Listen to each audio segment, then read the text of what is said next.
Oke, tes masuk ya suara saya. Halo bubur ayam Umi Izah. Oke, baik teman-teman. Hari ini kita akan sedikit sharing dengan seorang ASN ya, seorang PNS yang juga profesinya juga sebagai seorang business owner. Ada namanya Bang Fajri ya. Oke. Sembari kita menunggu beliau, nanti akan live juga. Mungkin monggo teman-teman nanti bisa bertanya kalau ada yang mau bertanyakan. Ya, halo Bang Fajar Riyadi. Salam Bang, nama kita sama Bang Fajar juga ya. Salam dari Palembang juga. Oke, Fajar Riyadi. Salam kenal.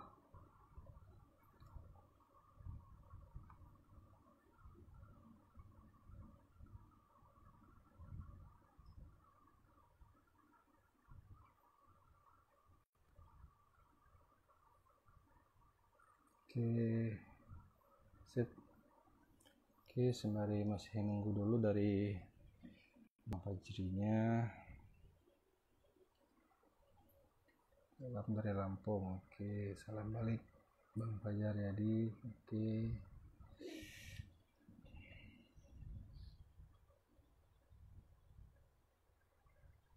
Halo Bakso Gradap Mas Aziz. Halo Aziz. Gimana warung, aman ya warung ya, ramai malam ini.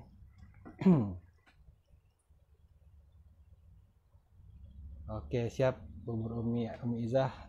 Hari ini kita akan membahas bagaimana memulai bisnis tanpa harus resign kerja ya. Nah, ini Bang Fajri.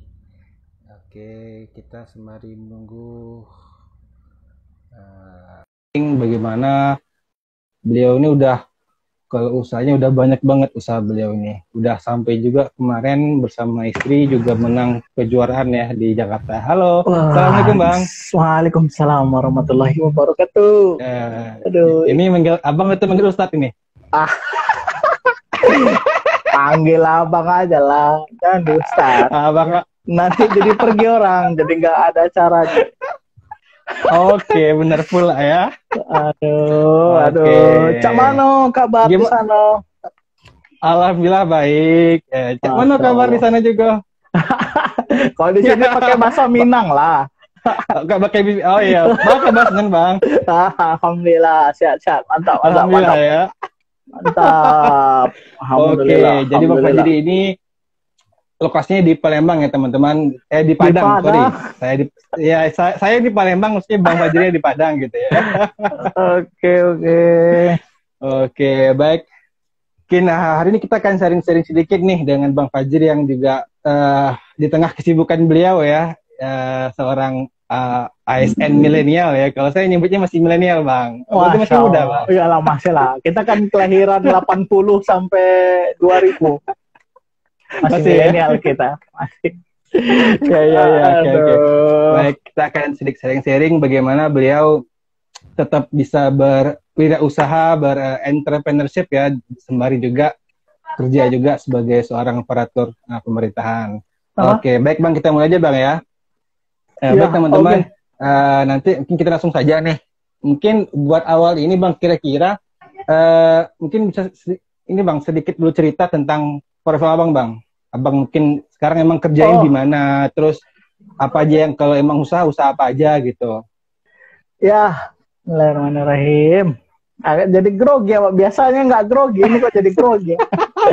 Baik ya. Banyak kali ya Bang. Istri udah gabung, jadi rasa resahnya mulai menghilang. Iya. Nah, mantap dulu istri ya. Jadi teman-teman di Digi Club ya, insya Allah, Masya Allah. Profil, saya ini cuma tamatan SMA. Tamatan SMA. Terus sekarang juga, tapi Alhamdulillah Allah kasih rezeki jadi seorang aparatur sipil negara.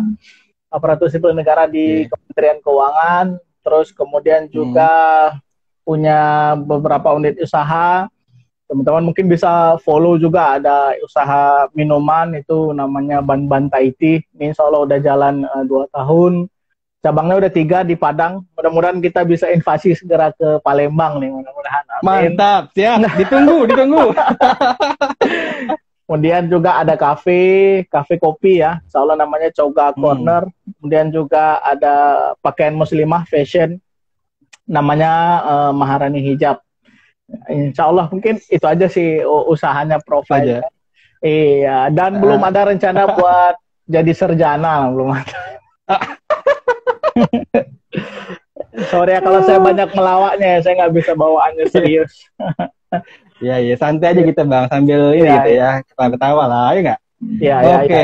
Baik, ini kalau kita sedikit flashback ke belakang Bang. Abang kalau jadi PNS itu udah berapa lama Bang? Sejak tahun berapa?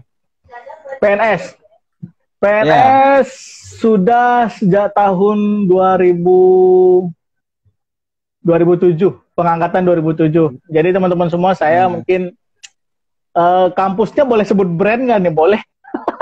boleh. Silakan bebas. Saya sekolah SMA negeri di kampung-kampung lah namanya. Tapi kemudian di SMA Negeri 9 Padang, terus kemudian alhamdulillah dikasih rezeki saya lulus di Sekolah Tinggi Akuntansi Negara.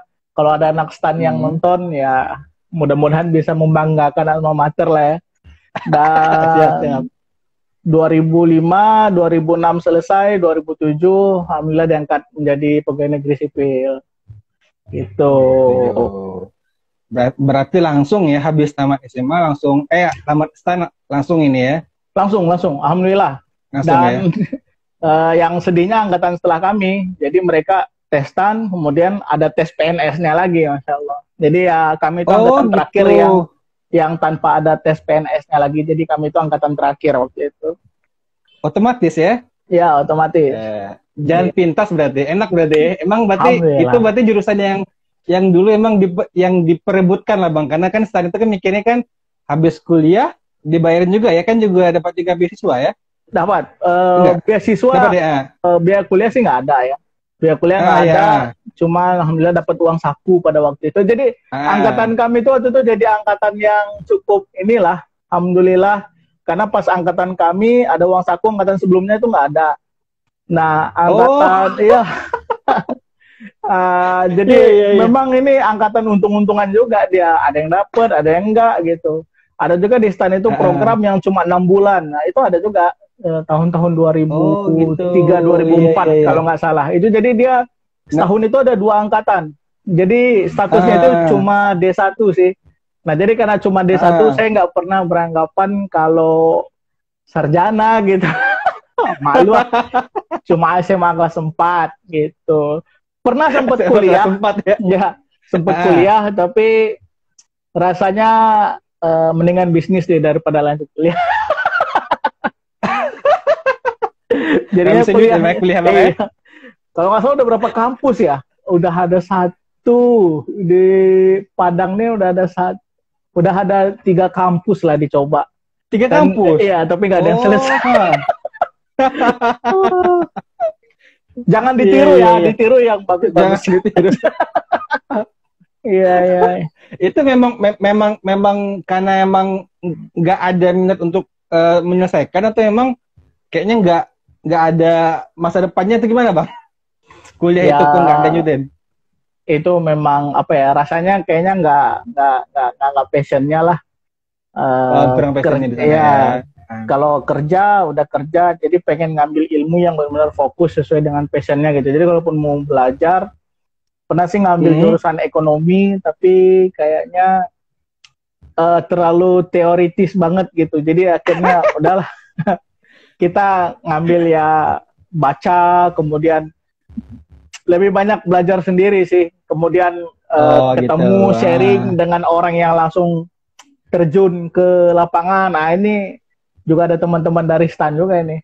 Kemudian lebih enaknya kayak gitu. Makanya akhirnya milih untuk udahlah kita belajar bisnis yang buat fokus yang lain. Nah kalau di kantor memang bagi ASN yang lain, kalau nggak kuliah itu suatu hambatan ya. Karirnya mungkin mandek gitu. Kalau kita sih nggak terlalu ngejar karir ya. Kita pengen karir yang di luar sih lebih tinggi daripada karir yang di dalam. Asik. Gitu. Mudah-mudahan lah, amin. Insyaallah. Iya, siap. Berarti kalau misalnya berarti abang kan kalau PNS itu kan di mana Bang? PNS Bang? Nggak apa, sebutin aja bang. Wah, PNS di mana PNS? Di Kementerian Keuangan. Nah, itu berarti kan maksudnya keliling-keliling gitu ya? Ya, Sempat, selalu. karena emang sempat beberapa pindah-pindah ya? Ya, mutasi. Ini sekarang alhamdulillah sudah di Mutasi. home base ya. Mutasi ini sudah mutasi yang ke-1, kedua, yang ketiga. Ini udah mutasi yang ketiga. Yang ketiga. Di mutasi kota ya. Kalau dalam kota mungkin udah beberapa kali. Tapi kalau mutasi pindah kota ini udah kota yang ketiga. Alhamdulillah. Oh gitu. Ya mudah-mudahan tetap di Padang lah gitu.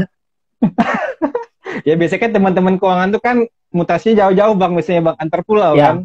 Ya antar pulau. Tapi ya mudah-mudahan kita kuatin doa lah, semoga tetap di Padang. Oke. Nah, kalau bisnis sendiri bang sejak kapan bang?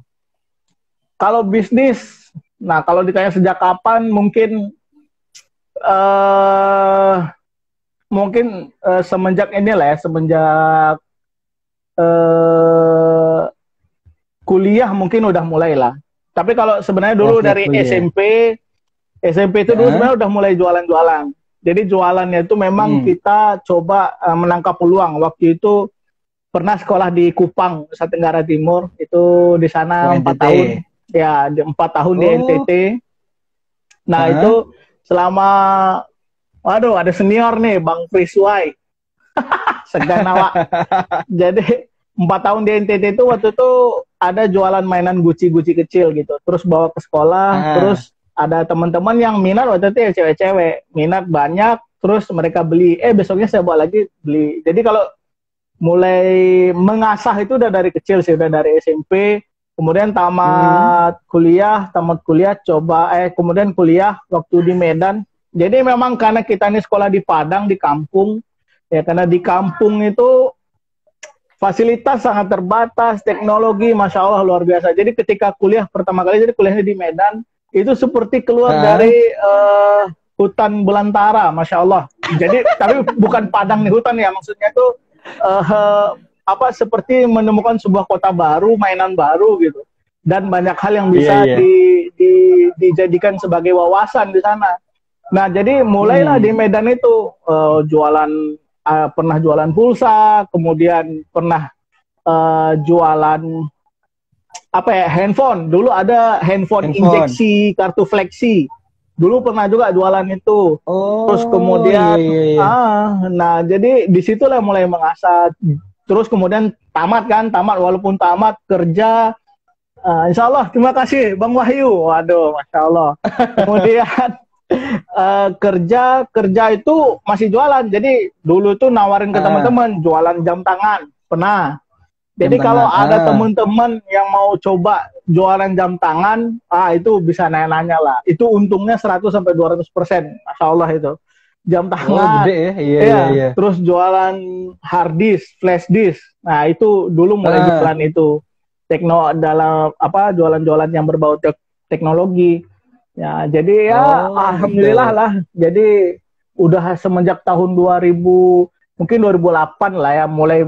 Tapi kemudian mulai coba benar-benar serius itu 2009 lah. Jadi 2009, ini punya kisah ini juga.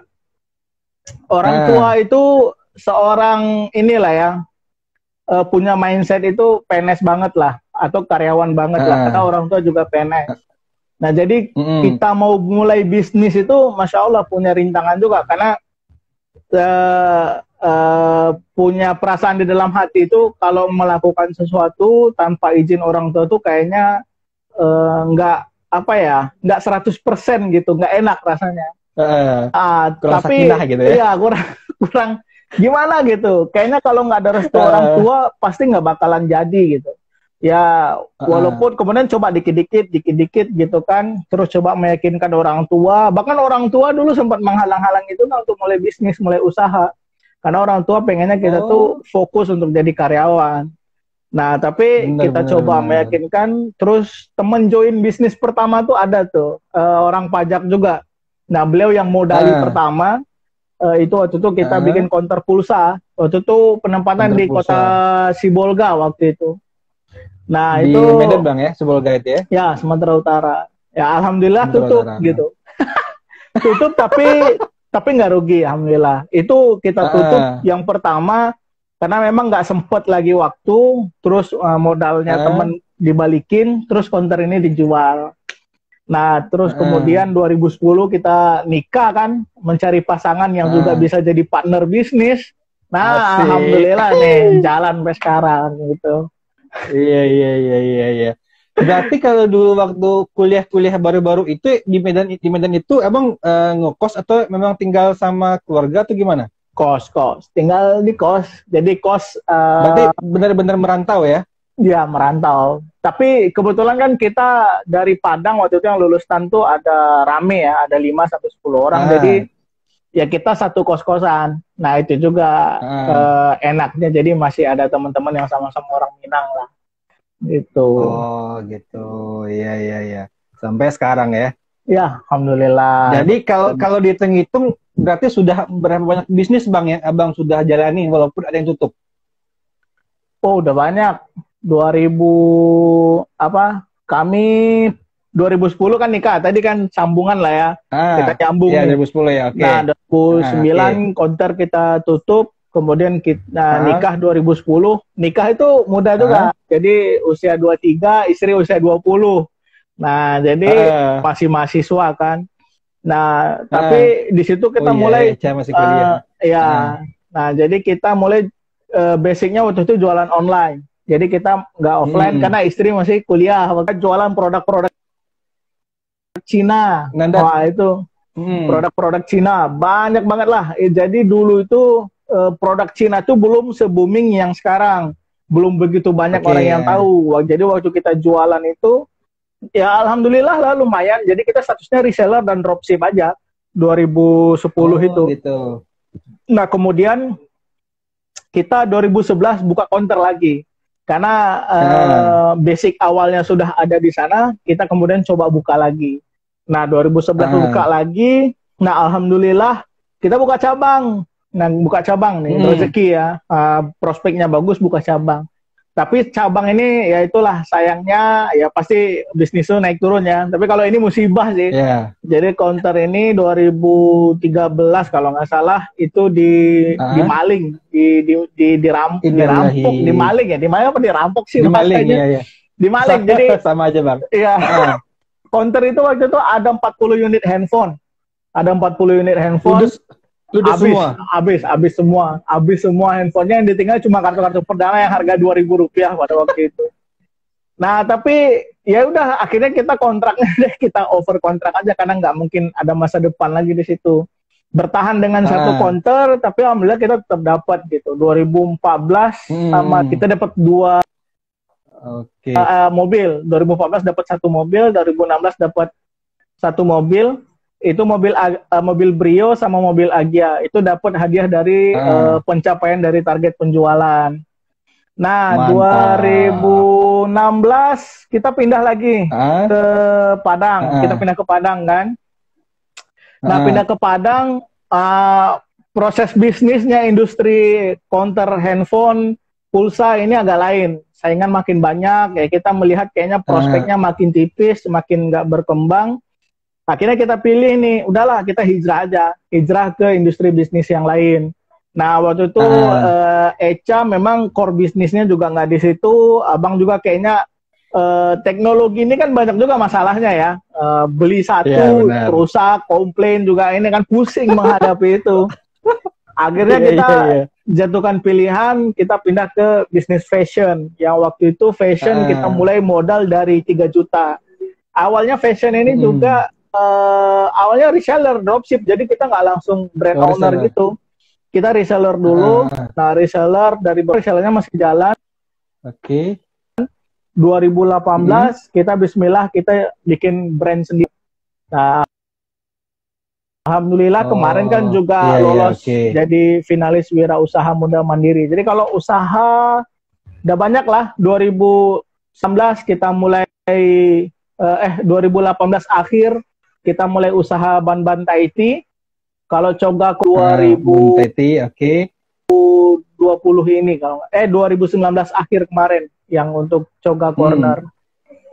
Alhamdulillah lah. Jadi udah kayaknya memang bisnis tuh gitu sih kalau kita lihat. Jadi di awal tuh bisnis tuh memang amburadul aja kelihatannya. Jadi kalau hitung-hitung dari sendiri menikah sampai sekarang dari 2008 sampai dengan 2018 taruhlah 10 tahun baru kita benar-benar nemuin core bisnis kita sendiri. Elsa core bisnisnya istri, core bisnisnya itu ke fashion. Nah, Fajri core bisnisnya itu ke kuliner. Nah, baru ketemunya di situ gitu. Iya. Jadi ya kalau misalnya bisnis masih berantakan, kok gini-gini aja, untungnya kecil, jalanin aja lah gitu sampai benar-benar ketemu gitu. Nggak usah putus asa. Iya, benar. Abang ini cocok Bang, kalau emang bisnis Abang kuliner, cocok dengan porsi Abang, Bang. Benar-benar kuliner berarti.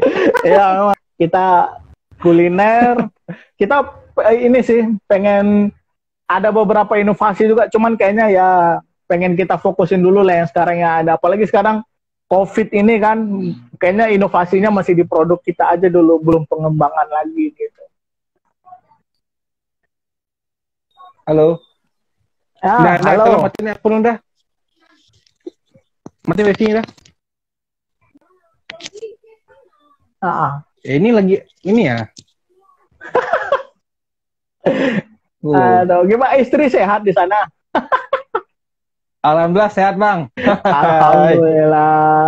Alhamdulillah.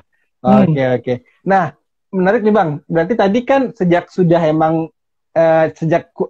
sekolah lah gitu ya. Sudah mulai berbisnis minimal. Berarti kan yang mulai dari kecil-kecil dulu gitu ya. Ya. Nah itu berarti dulu waktu kuliah itu berarti juga bisnis itu bisnisnya sendiri atau emang bareng teman-teman Bang? Waktu itu kita berjualan itu Bang? Waktu kuliah sendiri, bisnisnya sendiri. Oh sendiri ya? Join itu baru 2008 ya waktu bikin counter pertama kali itu. Awalnya bisnis pulsa tuh pakai yang pulsa server. Jadi semua kita udah coba. Pulsa server itu ternyata ketika traffic kita banyak dia lemot, banyak masalah, pulsa nggak kekirim segala macem lah gitu kan. Nah akhirnya kita coba bikin counter sendiri dan itu langsung gabung ke beberapa grapari besar waktu itu, kartu-kartu yang besar lah. Nah, jadi kita nggak pakai yang satu kartu buat semua. Sekarang masih ada sih satu kartu buat semua itu. Cuman kalau perusahaan-perusahaan yang kita jalani dulu kayaknya udah pada tutup gitu. Oh gitu, iya. Nah, berarti kalau dulu itu gimana Abang membagi waktu Abang? Karena kan kalau kerja kan pasti ada jam kerja ya. Nah, dengan Abang sambil juga menjalankan bisnis itu gimana Abang tipsnya buat membagi waktu itu? Jadi kalau bagi waktu memang inilah ya. Jadi yang pertama kalau sama Pak Dir ya, kalau misalnya masih jomblo lah, belum menikah, ya manfaatkan benar-benar waktu jomblonya gitu. Jadi kalau memang, jadi kalau Fajri sendiri membagi nih, karena setelah belajar ya, jadi kita membagi waktu dan sayangnya yang jadi penyesalan juga kita belajarnya telat. Ya. Kita membagi waktu umur sampai dengan 40 tahun, usia produktif kan. Jadi kalau kita berharap umur 40 tahun itu semua bisnis kita udah autopilot, ya kalaupun kita mau bangun bisnis yang baru, kita bangun bisnis yang juga nggak banyak memakan waktu dan tenaga kita.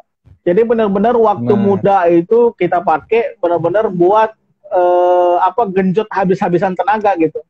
Jadi kalau masih jomblo, kemudian udah jadi karyawan, ya genjot aja sampai habis-habisan. Toh kalau misalnya nggak mungkin gitu. Rasanya kata nggak mungkin itu nggak mungkin juga gitu, dalam artian bahwa kok bisa gitu kita main game gitu kan, misalnya main Mobile Legend gitu ya, atau main sampai jam 12 malam gitu kan, kemudian bangun lagi jam 5, jam 6 pagi yang pertama dibuka, cuma dalam main game aja bisa, kenapa kalau bisnis juga nggak bisa gitu kan. Nah jadi gimana kita membuat prioritas saja.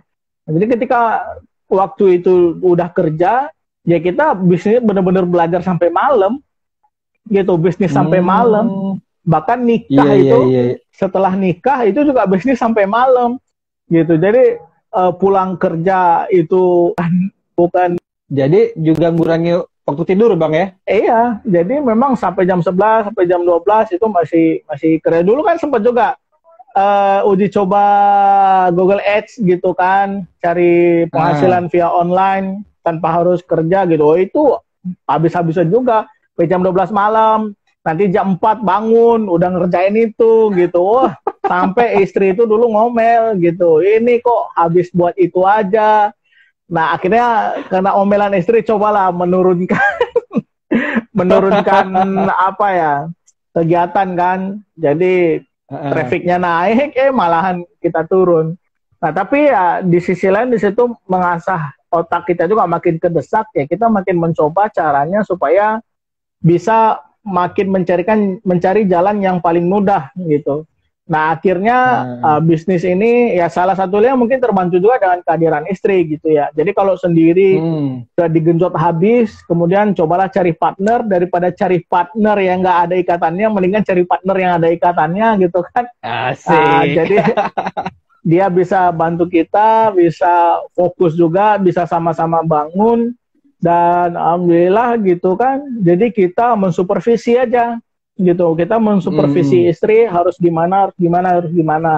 Nah, sampai kemudian ya seperti sekarang. Nah, kalau sekarang untuk Fajri sendiri udah, kalau misalnya kayak Coga itu juga join sekarang. Jadi cari partner ya. Partner tuh kalau kita sebagai pegawai, partner tuh sangat penting ya. Dan memang cari partner juga nggak mudah gitu.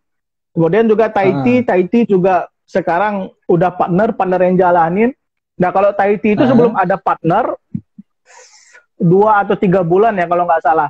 Itu selama 1 bulan itu jam 5 sore pulang, ya kan, siap-siap. Habis maghrib itu Fajri yang jagain. Jadi kita tahu cara ngebikin sampai jam 10 sampai jam 12. Kenapa kita ngelakuin itu? Karena kita pengen ngeriset juga. Kita pengen ngelihat ini pasarnya gimana, pertumbuhannya gimana, keinginan pasarnya seperti apa, maunya pelanggan gimana, rasanya gimana. Nah, kita matangin di diri kita sendiri dulu kan. Nah, jadi ketika sudah matang, kita cari partner. Ya, partner juga alhamdulillah keluarga dekat juga. Yang akhirnya ketika udah jadi, dia ngejalanin, ya udah kita udah bisa tinggal lepas gitu. Nah, jadi udah masih semi autopilot lah seperti. Jadi kita juga nggak banyak makan waktu kita dengan kegiatan di kantor, dan bisnis ini kita cuma bisa minta informasi, minta apa yang dilakukan hari ini dan segala macamnya gitu. Kecuali yang fashion ya, fashionnya kan masih baru, mungkin masih butuh supervisi, walaupun sudah mulai juga semi autopilot dijalanin sama Elsa. Saya mudah-mudahan ke depan kita pengen brandnya pasti akan lebih besar lagi ya. Akan lebih besar, kita pengen juga kalau bisa ada di seluruh Indonesia. Ya, walaupun sekarang udah ada impor sih, udah ada ekspor ya. Ekspornya udah ada ekspor, Bang? Udah ke Hong Kong. Nah, tapi kita pengennya yaitu pengen lebih besar. Karena balik lagi bahwa yang membuat kita kayak gitu tuh kalau sama kami sih balik lagi ke niatnya. Niatnya bisnis itu apa? Nah, kalau kami pengennya sih bisnis itu bukan hanya sekedar dapat value ya atau dapat duit gitu. Tapi pengen bisnis itu banyak hal lah ya. Utamanya itu bisa bermanfaat untuk orang banyak. Nah, jadi kalau niatnya udah benar, insya Allah pasti nunjukin aja tuh jalannya kemana gitu. Wah, mantap, sip. Nah, berarti kan berarti udah bener panjang nih kalau dari segi pengalaman Abang ya berbisnis. Nah, itu kira-kira untuk belajarnya sendiri itu kebanyakan emang otodidak atau emang ada yang jadi mentor, Bang? Abang tuh untuk bisnisnya sendiri. Kalau bisnis, alhamdulillah sampai sekarang tuh kita otodidak. Nah, keren. Ya, kita mulai ada mentor sih belum ada, cuman kita belajar ya, belajar mulai serius, kita banyak belajar, kita banyak nyari ilmu.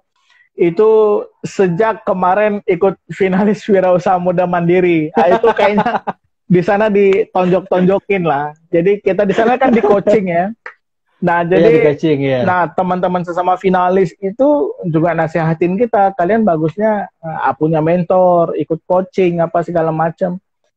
Nah, kami ngelihat sih karena keterbatasan waktu juga, karena kita PNS, kan kemudian istri juga ada anak, terus kita juga nggak di kota besar, pasti kalau mentor yang bagus ada sih di sini di Padang, cuman lebih enak kayaknya biar banyak teman sharingnya mungkin di Jawa ya, lebih luas di Jawa, pandangan, wawasannya, ininya. Nah, kami juga akhirnya belajar masih otodidak via video, kemudian beli buku, baca-baca, gitu kan. Nah, itu coba dipraktekin satu persatu. Kemudian juga gabung komunitas. Jadi selama ini nggak pernah gabung ke komunitas pengusaha, baru sekarang inilah gabung ke komunitas, yaitu komunitas TDA. Ini, aduh, makin malu memang kalau kami ini.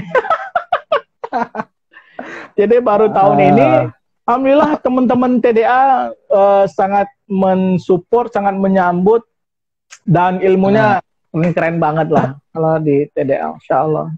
Siap.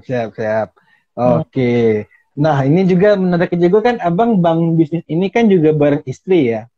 Nah, itu istri ini apakah benar menjadi supporting atau emang gimana? Apa benar-benar kita kerjanya itu benar-benar emang tugas istri itu emang supporting saja, atau juga ikut juga di bidang misalnya strategi kebijakan atau gimana gitu, Bang? Kalau selama ini enggak, istri itu enggak supporting lagi gitu. Istri itu benar-benar udah, kita benar-benar partner gitu. Jadi enggak cuma partner rumah tangga, jadi benar-benar partner bisnis. Jadi apalagi sekarang untuk hijab ya. Nah, hijab itu lebih banyak istri yang terjun sebenarnya daripada Fajri gitu. Nah, istri itu benar-benar pastilah, Bang.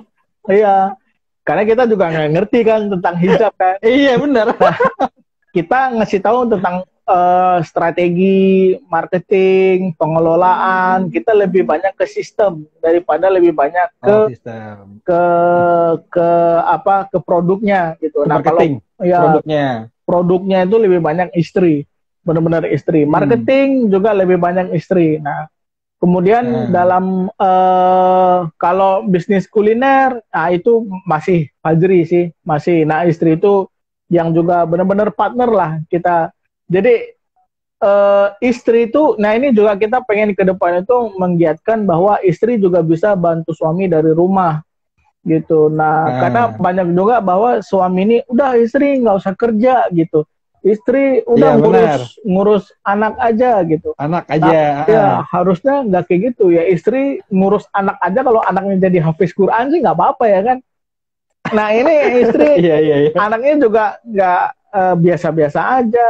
Anaknya mungkin pintar di sekolah, tapi rasanya kalau istri bisa membantu di rumah gitu, nah itu hasilnya bisa maksimal dan benar-benar bisa membantu. Dan itu juga nggak akan menyalahi syariah lah, karena istri nggak harus keluar, cuma dari rumah pakai handphone.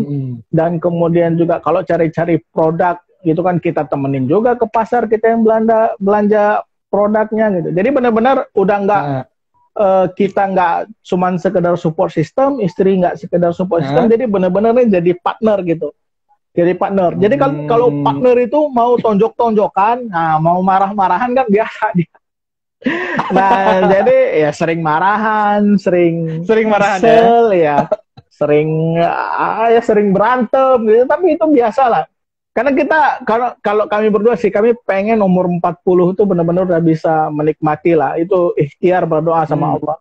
Nah, ini pengennya terakhir itu kita kok bisa bikin pesantren gitu. Nah, jadi jadi bisnisnya bisa makin besar, bisa makin memberikan manfaat lah untuk orang banyak di sekitar kita gitu. Iya, benar-benar. Berarti sudah ada tujuan jangka panjangnya, emang sudah jelas gitu kan dari sekarang gitu ya. Udah, insya Allah. Itu untuk tips, kira-kira tips Bang, gimana supaya emang untuk kita, apalagi ini kan suami istri yang memang kita menjalankan bisnisnya nih, supaya emang klop, karena emang kan ya kadang kalau kita di rumah tangga aja itu udah sering banget lah kalau misalnya yang beda pendapat gitu ya, apalagi di bisnis kan pasti juga sering ya beda pendapat, terus juga maunya istri A, maunya kita B dan sebagainya. Nah itu gimana buat kita benar-benar ya biar bisnis ini tetap jalan loh, walaupun kita beda-beda pendapat gitu misalnya. Nah, kalau dalam hal ini ya, yang pertama tuh Bang pengen kita sama-sama bangun mindsetnya dulu nih, mindsetnya dulu. Jadi harus mindsetnya nih harus sama dulu, kita nih mau ngapain. Nah, tapi kalau mindsetnya nggak sama, ini bakalan susah. Istri pengen ke sana, suami pengen ke sana. Nah, ketika mindsetnya udah sama nih, suami istri, kita punya cita-cita yang sama, kita punya keinginan yang sama, Ya kalau berantem itu biasa. Mudah-mudahan berantemnya nggak sampai hal-hal yang terlalu serius lah ya. Nah jadi ketika kita berbicara tentang sebuah produk, ketika kita berbicara tentang marketing, ketika kita berbicara tentang sistem, itu kita bicaranya bukan menggurui, tapi kita pengen berbicaranya diskusi. Nah kalau Fajri sendiri memang senangnya gitu. Jadi kalau misalnya Fajri punya argumen, ya kita pengennya istri juga punya argumen gitu. Misalnya kita mau jualin satu produk, kita bilang ini jualinnya kayak gini lebih bagus gitu. Nah istri dia kan jangan iya jangan iya aja, itu nggak cocok kalau menurut. Tapi istri itu harus ngebilang juga iyanya itu kenapa, kalau memang iya, kalau menurut dia enggak apa alasannya. Nah dari situlah akan terbangun sistem bisnisnya yang bagus gitu. Nah jadi yang pertama sekali yang harus dibangun itu adalah mindsetnya. Kan ada juga tuh suami yang awalnya nggak setuju istrinya memulai membantu suami gitu ya. Nah kemudian mulai sedikit-sedikit. Ternyata orderan istrinya banyak. Akhirnya ada sedikit pekerjaan. Pasti tuh sedikit pekerjaan rumah tuh pasti terbengkalai. Akhirnya suaminya marah-marah gitu. Marah-marah akhirnya udahlah nggak usah jualan lagi gitu. Itu kan nggak sama visi dan misinya gitu. Nah, jadi juga harus disamakan frekuensinya, disamakan visi dan misinya gitu. Kemudian harus disamakan cita-citanya gitu. Jadi tujuannya istri bisa bantu di rumah itu apa sih? Apakah hanya sekedar urusan perut? Nah, kalau urusan perut pasti bikin bertengkar tuh. Kalau rumah berantakan. Tapi kalau tujuan visinya sama, kita sama-sama karena Allah misalnya, itu pasti tuh rumah berantakan, ya udah kita bantu. Kalau kita nggak bisa bantu ya udah biarin aja berantakan gitu. Iya. Iya kan gitu. Jadi kapan istri bisa beresin ya udah beresin. Yang penting kita adem, tenang lihat istri, ya udah gitu. Yang penting visi misinya suami istri itu harus sama, mindsetnya harus jelas, ya kan. Jangan kesana kemari ketika istri orderan naik. Nggak suami marah-marah gitu, jangan kayak gitu. Tapi harus benar-benar sehati lah. Itu. Sehati ya. Iya. Oke. Jadi kan emang, karena emang aku sih teman-teman juga kayak gitu biasanya. Kalau emang dia sama-sama usahanya yang berdua gitu, yang couple-planner lah ibaratnya ya. Pasti sering banget ya, pasti ada cekcok lagi. Walaupun nanti emang dia nggak selesai di bisnisnya, mungkin nanti dibawa ke rumah gitu kan. Nah itu kan gimana buat kita untuk mencegahnya seperti itu kan. Berarti emang tadi balik lagi sama mindset kita dulu gitu di awal ya. Karena ya berarti kalau mindsetnya nggak bener, bakalan masalah tuh pasti bakalan lebih banyak. Kalau laki-laki misalnya ya, bisnisnya naik, itu pasti masalahnya itu pasti yang utamanya itu dengan perempuan. Nah istri itu biasanya pasti jadi cemburuan tuh. Nah, jadi kadang istri juga, udahlah, abang usahanya gini-gini aja lah, gak usah naik-naik. Ada juga tuh yang kayak gitu. Udahlah, abang jadi PNS aja lagi, gak usah bikin-bikin bisnis. Iya. Padahal suaminya udah berusaha juga untuk menjaga diri, untuk, ya istri baiknya menasihati gitu. Jadi memang harus ada clothing gitu. Ya kalau suaminya memang kelewatan, ya diingatkan, bang, jangan kayak gitu. Kemudian sama perempuan, ya kadang juga persoalan bisnis nih dilihatnya seperti hal yang berlebihan, padahal sebenarnya hal yang biasa aja gitu ya. Nah, jadinya apalagi istri kan memang cemburu, tapi nggak istri aja sih, suami kadang juga kayak gitu. Nah, jadi memang gitu harus ya, jadi kadang harus inilah saling memahami lah bahwa bisnis ini juga. Tapi juga memahami itu juga jangan kelepasan jadi cuek-cuek aja gitu, tetap dalam perhatian ya. Saatnya beribadah bareng, ibadah bareng gitu, bisa sholat bareng, doa bareng gitu kan, ngaji bareng ya, tetap ada waktu-waktu khusus ya, tetap untuk bersama suami dengan yang berdua ya gitu. Iya. Oke. Nah kalau juga misalnya juga bisnis berdua ini, tadi kan juga sudah bagi tugas bang, kayak si Echa mungkin di bagian produksi gitu ya, bikin marketing, bikin apa gitu ya. Nah sedangkan kalau untuk pengelolaan pegawai sendiri biasanya gimana bang kalau abang berdua ngelolanya bang? Kalau SDM pegawai sendiri, pengelolaan SDM. Nah kalau dalam ini ya kan bisnisnya sekarang ada 3 nih. Yang kuliner. Nah kalau yang kuliner ini alhamdulillah ini udah autopilot lah. Jadi Fajri hanya mensupervisi, ada masalah apa kita bicarakan bersama, ada pengembangan apa kita bicarakan bersama. Jadi tidak terlalu terlibat dalam, tidak terlalu banyak lah. Kita terima hasil bersih aja. Ketika ada masalah baru kita turun. Nah kalau fashion, dalam fashion ini karyawannya perempuan semua. Nah jadi karena perempuan semua, ya kita nggak pernah. Jadi karena perempuan, jadi kita nyampaikan ke istri yang menerjemahkan ke bawahan. Nah, tapi inilah kita kan efek dari belajar sih. Tapi dalam pekan ini kita akan mulai rubah pola itu. Jadi bakalan ada brainstorming untuk setiap pekannya atau setiap bulannya untuk pegawai-pegawai kita gitu. Jadi yang dulunya Fajri nyampaikan ke istri yang menerjemahkan ke karyawan. Nah ini enggak, sekarang kita yang langsung turun untuk mengcoaching karyawan kita gitu. Weh, nah istri tinggal megang-megang tongkat aja nih. Mana yang nggak patuh nih gitu. Iya. Nah kalau buat ini sendiri Bang, tadi kan bisnis Abang yang 2 buah yang kuliner tadi kan konsepnya itu kan kerjasama dengan pihak luar gitu ya. Nah, itu gimana konsep kerjasamanya Bang? Apakah juga istri juga dilibatkan kah? Atau emang benar-benar pure Abang sendiri cuma berdua aja dengan partner tersebut atau gimana? Kalau sebenarnya bukan pihak luar lah ya. Bukan, dan kerjasama juga ketika join lah ya. Kita bangun bisnis bareng. Jadi kalau yang bersama Taiti itu sebenarnya kalau dijalani sama Abang Ipar sih. Abang Ipar dulu kerjanya di salah satu bank konvensional. Alhamdulillah kemudian hijrah. Nah, jadi sebelum dia hijrah itu, Taiti juga baru buka. Taiti alhamdulillah survive, ya, ban-ban Taiti survive. Kemudian pas dia resign, ya kemudian resign ini kita serahin ke dia. Sekarang beliau yang jalanin, gitu. Karena sistemnya udah kebangun, semua produknya udah ada, terus semuanya udah ada lah untuk Taiti pada waktu itu. Jadi beliau ini tinggal menjalankan seperti itu. Nah, kemudian kita banyak sharing tentang pengembangan. Ya, sekarang yang dulunya 1, sekarang kan sebenarnya udah 4, yang 1 tutup. Nah, yang 1 tutup ini itulah bisnis itu nggak selamanya naik ya, pasti naik turun. Nah, yang 1 tutup, kemudian yang 1 lagi ini baru buka. Jadi baru buka di dekat kampus juga.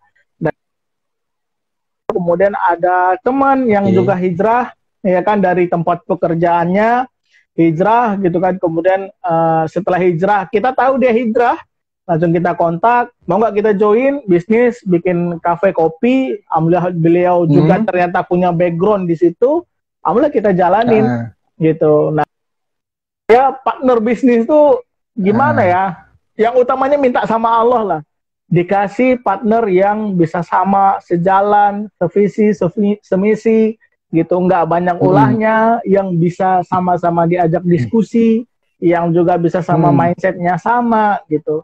Nah jadi utamanya itu minta sama Allah. Jadi kalau kekuatan kita mungkin ada sih orang-orang yang kalau kita lihat dia nggak minta sama Allah tapi bisa sukses, ya kita nggak tahu, siapa tahu sembunyi yang kita nggak tahu kan. Itu ada orang nggak sholat tapi bisa sukses, ya nggak tahu itu nggak sedekahnya lebih banyak daripada sholatnya gitu ya. Jadi nggak bisa kita ngejudge itu dia tadi. Yang penting apa amalan terbaik kita yang bisa kita persembahkan buat Allah Subhanahu Wa Taala. Disitulah Allah kasih momen untuk membalas itu semua gitu. Iya. Nah juga kan kemarin kita kan juga sedang lah mungkin yang menjalani krisis COVID ini, dan itu kan juga sangat berdampak sama semua lini bisnis ya, terutama juga mungkin kuliner.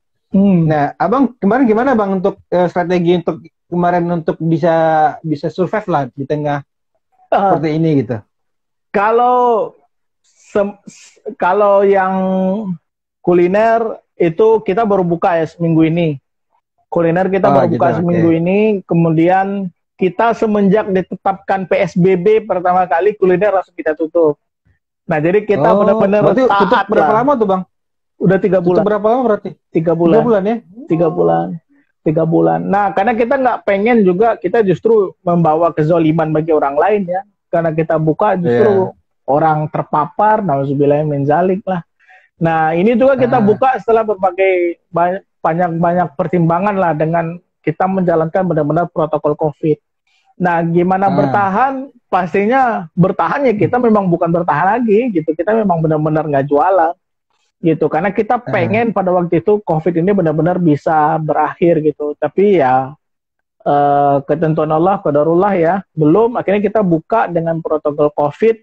Nah, kita masih menganalisa nih. Kita lihat dulu hasil penjualan kita dalam 1 bulan ini gimana. Karena memang pasti akan ada penurunan. Nah, tapi kita juga sudah menyiapkan inovasi.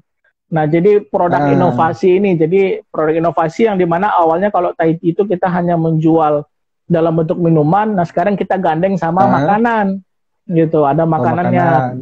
Nah, kemudian Coga. Nah, kalau Coga ini masih tutup sampai dengan akhir Juni. Kemudian karena Coga ini kafe ya, kafenya itu posisinya dekat kampus, juga sangat bergantung kepada dunia kampus, sehingga kita nunggu dulu lah, kita kasih jeda lagi sampai dengan akhir. Nah, jadi semua karyawan kita subsidi sampai dengan akhir ini kemarin. Gitu. Beda dengan fashion. Nah, kalau fashion, alhamdulillah kita justru ini ya, ketika kita nutup yang satu, Allah justru naikin dari yang lain. Nah, ini sih. Jadi, alhamdulillah. Nah, jadi fashion itu alhamdulillah kita kemarin buka PO, produknya bagus. Alhamdulillah dalam 2 minggu itu langsung tembus 2000 pieces pesanan. Terus kemudian ya 2000. Terus kemudian intinya bahwa kita kemarin sampai dengan Idul Fitri semua karyawan kita bisa survive lah dengan karena kita pertama nggak nyangka sebenarnya akan ada COVID gitu. Nah, tapi dengan prosedur kerja kita bahwa sistem penjualan itu, karena kita udah mengetahui ya kalau jualan menjelang hari raya itu seperti apa, prosesnya bagaimana, tempo waktunya kapan, jadwalnya kapan, di mana poinnya kita harus berjualan, kita udah tahu. Jadi ketika kita launching produk, kita launchingnya nggak pas orang Lebaran, kita launchingnya justru 2 bulan sebelum itu. Nah, jadi ketika memasuki masa COVID, itu justru kita masa-masa produksi yang padat. Gitu. Akhirnya di Ramadan, kita tinggal kirim-kirim barang aja. Dan semenjak itu kita belum ada produksi. Dan alhamdulillah setelah Idul Fitri ini, kita udah mulai produksi lagi, alhamdulillah. Jadi ya mudah-mudahan lah kita masih bisa tetap bertahan sampai dengan COVID ini bisa selesai, amin, ya Allah. Amin. Nah, itu berarti kalau produksi berarti memang di Padang Bang ya? Emang ada jahitnya sendiri ya kalau buat fashion ya? Produksi di Padang. Produksi. Ada produksi cadangan itu di Bandung. Jadi kemarin memang ada cadangannya. Produksi di Padang itu membludak. Ya kan, kemarin itu penjahit kita nggak sanggup menangani. Ya akhirnya kita over sebagian itu ke Bandung. Kebetulan ada teman juga di Bandung yang punya brand sendiri, yang juga punya konveksi sendiri, beliau bersedia bantu kita. Nah, jadi alhamdulillah sebagian itu ada yang diproduksi sama Bandung kemarin, ada yang produksi di Padang. Dan kita juga memberdayakan gitu. Jadi program pemberdayaan bersama ibu-ibu lah. Jadi ibu-ibu sekitar, ya sedih juga lah kita. Makanya kita yang suaminya itu mungkin pekerjaannya sopir angkot, kemudian hanya buruh di buruh pemecah batu, misalnya hanya sopir truk gitu. Nah, jadi mereka sangat terbantu. Kita mereka ada bisa menjahit di rumahnya lagi, nggak harus di tempatnya kita. Benar-benar. Gitu. Nah, jadi alhamdulillah lah, yang awalnya penjahitnya cuma 1, sekarang sudah ada 15 gitu. 15 ya. Iya. Itu untuk menjaga kualitasnya gimana Bang? Karena kan kalau kita kirim ke rumah kan kita nggak bisa mantau nih. Ya. Ibaratnya. Jadi kalau kita kan ada tim juga untuk quality control. Nah, kalau quality control itu tetap di rumah kita. Quality control sama packing itu di tempat kita. Nah, jadi untuk mereka udah nyampe ke kita cek kualitinya. Kalau ada yang nggak bagus, kita balikin, suruh perbaiki. Nah, kalau lulus, ya udah kita packing gitu. Iya. Berarti juga sampai bikin sketsanya juga sendiri, Bang? Bikin sketsa sendiri. Sketsa. Alhamdulillah. Kalau belum sketsa sih gimana ya? Kebetulan kita punya satu orang yang bagian pola, itu mahasiswa di salah satu universitas negeri di Kota Padang. Alhamdulillah beliau kebetulan tinggal juga sama kita. Nah, jadi beliau nih yang jadi istri itu hanya menggambarkan apa yang ada di kepala, beliau yang kemudian mengaplikasikannya di dalam bentuk jadinya. Menerjemahkannya gitu. Beliau gitu ya. Yang menerjemahkannya itu beliau jadi satu produk dulu, satu produk dicoba istri, cocok, oke, baru kita launching gitu. Berarti kalau sekarang kira-kira berapa model Bang yang udah keluar Bang? Berapa jenis model ini ya, model bajunya yang udah keluar? Banyak? Modelnya udah banyak ya. Kalau kemarin tuh kita udah keluarin produk mukena ada, kemudian juga gamis juga ada, kemudian himar. Kalau gamis lah yang udah paling banyak ya. Kalau mukena tuh baru kemarin. Kita targetnya sih kemarin nih, ini qadarullah juga nggak ada COVID. Apakah bisa kita lanjutkan ke depan? Kami mau nge-rebrand produk Minang itu menjadi produk yang bisa disenangi juga sama milenial. Jadi pengen mengangkat budaya Minang juga. Mungkin ada juga ngeliat di Facebook kan kami main ke Pandai Sike gitu. Itu melihat langsung proses tenun di sana, dan mereka udah siap juga seandainya kita kerjasama dengan mereka di situ. Gitu. Iya. Tapi bener-bener cuman ngerambah buat yang cewek aja Bang, nggak ada kayak bisa bikin koko. Karena emang biasanya kan kalau brand-brand hijab tuh kan udah mulai juga tuh, dia segmennya juga segmen yang buat cowok ya, koko kah, atau baju-baju apa gitu. Untuk baju koko pengen sih, cuman yang kendalanya tuh sekarang memang karena COVID ini, ya Allah ya Karim, semoga bisa ini. Jadi terbatas masalah bahan, masalah banyak lah problem gitu. Jadi memang, tapi mungkin dalam waktu dekat kita mau produksi rompi kurta. Nah ini kasih bocoran. Rompi. Asik, siap. Pertama kali di sini kita kasih bocoran. Kita lagi progres untuk rompi kurta yang ukurannya big size. Karena memang kita khawatir juga ya banyak teman-teman yang udah hijrah tapi masih pakai baju kaos. Koko sih ada sebelumnya tapi nggak diseriusin seperti gamis. Emang koko sih ada tapi nggak diseriusin seperti gamis. Nah ini kita mau mulai dari situ dulu, dan nanti mudah-mudahan kita bisa lanjutlah dan untuk baju koko ini, karena memang pasarnya juga agak beda ya antara laki-laki sama perempuan. Kalau laki-laki itu satu baju dia mungkin sampai 5 tahun gitu. Nah kalau perempuan kalau biasa 1 minggu tuh satu baju. Benar. Jadi memang pasarnya ini memang harus dipahami juga dengan baik gitu. Jangan kita produksi aja malahan justru nggak dapat feedback balik ya. Ini kan jadi masalah juga. Benar. Kalau buat yang kayak baju-baju buat anak-anak Bang, ada nggak? Sudah produksi belum? Sudah ada, tapi memang belum konsen di situ ya. Kalau yang sarimbit keluarga udah ada sih untuk anak-anak, udah ada. Nah, tapi memang belum konsepnya seperti baju orang dewasa gitu. Karena polanya beda, terus kemudian tukang jahitnya atau tim jahitnya ini punya standar yang bisa lebih pas itu ke pakaian dewasa, nggak pas dipakai anak-anak gitu. Ada yang pas baju cewek aja, baju cowok nggak pas di situ gitu. Nah jadi harus sabar sih untuk menciptakan produk ini untuk lebih banyak gitu.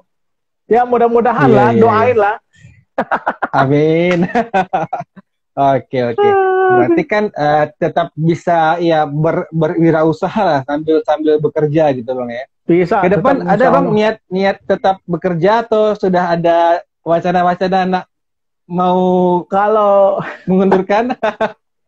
Kalau kita sih tetap punya planning sampai dengan umur 40 ya. Jadi sama istri itu umur 40-nya di Fajri ini. Jadi kita udah punya planning sama istri sampai umur 40 lah, ini kita berdarah-darah lah untuk mempersiapkan itu semua. Jadi muda itu masa-masanya susah, tua itu masa-masanya untuk menikmati gitu. Jadi ya mungkin kalau milenial sekarang mikirnya jalan-jalan aja terus muda gitu, duit dikit jalan-jalan gitu, duit dikit jalan-jalan gitu. Tapi tuanya nanti baru merasakan susahnya itu gitu. Jadi kalau sekarang muda ini benar-benar ya kita genjot habis-habisan, selagi anak ini juga masih kecil-kecil gitu. Ya kan, kalau perhatian sambil jualan, insya Allah anak-anak tuh tetap akan ada perhatiannya. Tapi kalau mereka udah dewasa, udah gede, ya kan, taruhlah kita umur 40 gitu. Karena kita nikahnya cepet kan, kita umur 40, Gaza itu mungkin umurnya udah 15 atau 16 tahun. Itu perhatiannya lebih.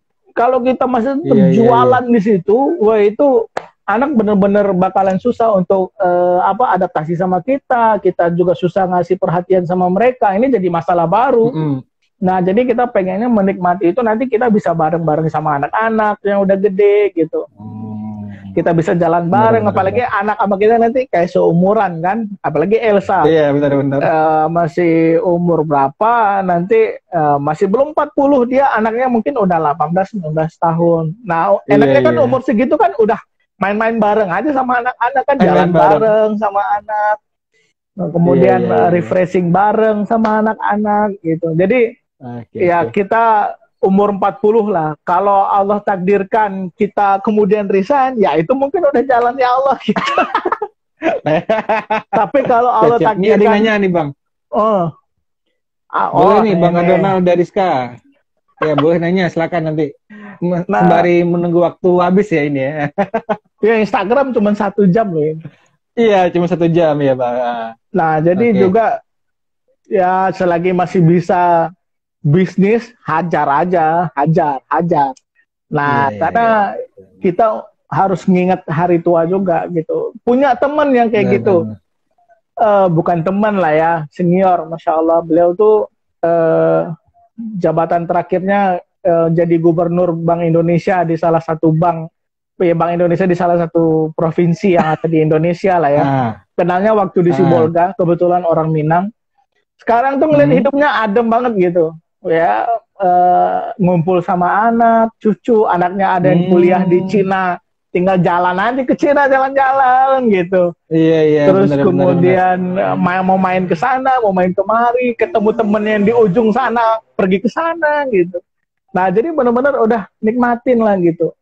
Masanya kapan? Ya masanya nanti kalau udah tua. Kalau sekarang ya jangan itu yang dipikirin dulu.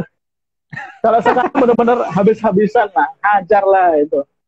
Mau bisnis berdarah-darah apa, jalanin lah. Tapi ya tetap bahwa bisnisnya, kalau salah satu saran bisnis yang harus dijalani itu bisnis yang real ya. Jangan yang bisnis tuh cuma hitungan angka-angka aja gitu.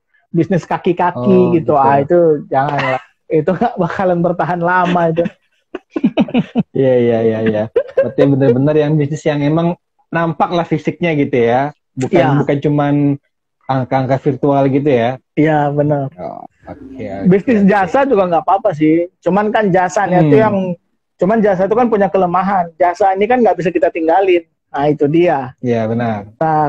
Karena core-nya itu tetap di kita gitu. Kalau nggak ada kita, bisnisnya bisa nggak jalan gitu. Nah tapi bahwa harus tetap ada bisnis yang memang bisa kita bikin jadi sebuah autopilot gitu. Jangan bisnis tuh harus kita aja yang ada tuh teman di sini yang punya bimbel gede lah, mungkin tahu Fajar gitu kan, guru SMA 3 dulu kalau nggak salah tuh, ya kan. Nah itu kan nah itu karena bisnis jasa pendidikan kan. Nah beliau tuh sangat sulit untuk meninggalkan itu karena memang murid-muridnya sangat senang sama dia gitu dibandingkan dengan guru-guru yang lain, karena beliau punya cara yang berbeda dalam menjelaskan dengan hal yang lain. Tapi alhamdulillah kemarin sharing-sharing ya beliau bakalan bangun bisnis dengan core yang lain juga gitu. Nah jadi memang jangan hanya satu bisnis terus yang hajar kita aja, kita juga harus mulai bangun juga bisnis yang memang menghasilkan pasif income. Oke, ini udah habis nih Bang ya.